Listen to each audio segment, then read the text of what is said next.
देखो, आज पूरे राज्य भर में, पूरे देश भर में सिद्धू कान्हू और उनके साथियों का, फूलो झानो और पूरी संथाल विद्रोह के सभी साथियों के प्रति आज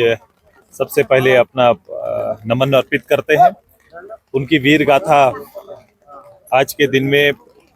इस राज्य और देश के अंदर जितने भी विद्रोह हुए हैं अंग्रेजों के खिलाफ में, उसमें से सबसे बड़ी घटना में से एक है। इस कुर्बानी को अलग अलग संस्था, अलग अलग पार्टियां अलग अलग रूप से आज मना रही है। हम भी सिद्धू कान्हू के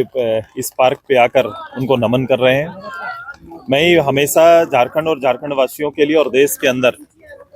जो जनजातीय रूप से इस भूमिपुत्र के और भूमि के लिए जिस तरह से हुल और लड़ाइयाँ लड़ी गई, वो अपने आप में एक ऐतिहासिक है। और इसकी केवल ये नहीं कि इन्होंने अंग्रेजों के खिलाफ लड़ा है, लड़ाई में ईमानदारी अगर आज कहीं देखना है तो इस लड़ाई को खोल के देखते हैं। और ये हमने नहीं कहा है, मैंने कई बार इसको दोहराया है कि अंग्रेजों ने भी यहाँ से जाने के बाद जब इस देश के अंदर जितनी भी कठिन उनके साथ लड़ाइयाँ हुई, कठिन अलग अलग क्षेत्रों में वहाँ के लोगों का, भूमिपुत्रों का, राजाओं का सामना हुआ, या फिर लैंड के जो मालिक हैं, जमींदाताओं के साथ जमीन कर को लेकर जितने भी लड़ाइयाँ लड़ी गई, उसमें से ये बड़ा इसलिए था क्योंकि निहत्थे केवल पारंपरिक हथियार से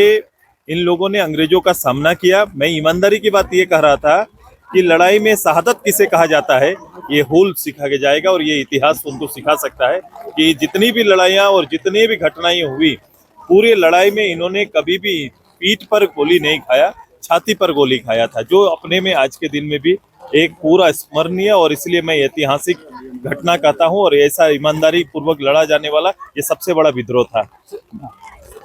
में सर प्रशासन और सिद्धू कान्हू के वंशजों के बीच झड़प हो गई है। देखो, कभी कभी लगता है ये सरकार और सरकार के मुलाजिमों को कि जो व्यवस्था है, व्यवस्था मूल बातों को ऊपर आने नहीं देना चाहती है। सिद्धू कान्हू के परिवार के वंशज, जिनसे आप जानते होंगे कि उनसे हमारा किस रूप से संबंध है, हमने उस परिवार में जाकर बैठ के उस परिवार के चिराग को मैंने स्थापित किया। और मुझे अच्छा लगता है जब वही हमारा मंडल मुर्मू आज के दिन में वो पूरा हुल गुलान फाउंडेशन के तहत जब एक कार्यक्रम करने के लिए आगे बढ़ा है, तो उन्हें प्रशासन के लोग रोकने का काम कर रहे हैं, उन्हें करने नहीं देना, क्योंकि हुल पर सरकार का अधिकार नहीं है, या फिर इस क्रांति में सिद्धू कान्हू पर उनका अधिकार नहीं है। सरकार इस रूप से लाठी डंडे और अपने जोर पर काम करना बंद करे, बल्कि हुल के यथार्थ को स्थापित अगर कर पाएगी, राजनीतिक ताकत और क्षमता उसमें है, आज उन्हें इस प्रदेश का जनादेश है, तो कोशिश ये करना चाहिए कि हुल के क्रांति के मूल कारण को इस राज्य में यथावत रूप से स्थापित करे। ये पूरा जनजाति, पूरा संताल